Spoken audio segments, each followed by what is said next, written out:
निर्भर है।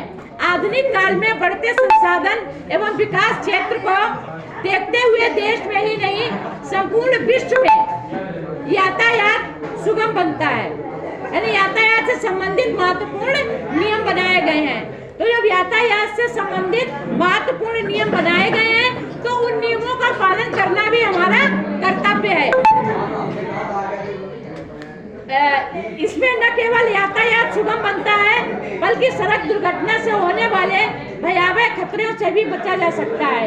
आम जनता विशेष रूप से युवा वर्ग के लोगों में अधिक जागरूकता लाने के लिए इसे शिक्षा, सामाजिक जागरूकता इत्यादि आयामों से जोड़ा जाना प्रासंगिक है। क्या है?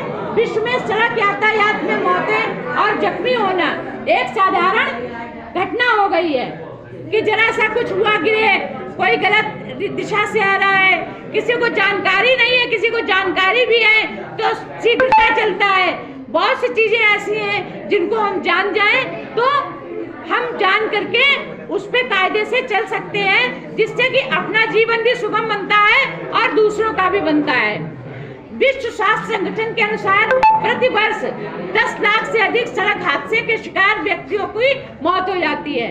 10 लाख से अधिक सड़क दुर्घटना में लोग मृत्यु को प्राप्त होते हैं। तो इस तरह से सभी को ये चीज ध्यान रखना चाहिए। अब इसमें क्वेश्चन अगर बनाने होंगे तो हम क्वेश्चन कैसे बनाएंगे कि यातायात किन शब्दों से मिलकर बना है? तो क्या कहेंगे कि यातायात यात धन आयात, यानी आना और जाना। मानव सभ्यता की समस्त शैली किस पर निर्भर है? तो मानव सभ्यता की समस्त जीवन शैली आवागमन पर ही निर्भर है। आवागमन का मतलब क्या होता है? आना और जाना। अगर हम घर में ही बैठे रहेंगे, कहीं जाएंगे नहीं, तो पैसे कहाँ से कमाएंगे? पैसे भी होंगे तो सामान लेने नहीं जाएंगे तो कैसे काम चलेगा? अगर हम विद्या प्राप्त करने विद्यालय नहीं जाएंगे तो कैसे तो घर में बैठ करके कुछ नहीं हो सकता है। कह दो घर से ना निकलो तो दुर्घटना ना हो, ऐसा नहीं है। हमारा जीवन ऐसा बन गया है और जीवन ऐसा है कि बाहर जाना ही पड़ेगा, और बाहर जाना पड़ेगा तो साधन के साथ जाना पड़ेगा। जब साधन के साथ जाना पड़ेगा तो भाई मतलब जो है खतरे हैं, तो उन खतरों को हम बहुत से खतरों को स्वतः ही दूर कर सकते हैं।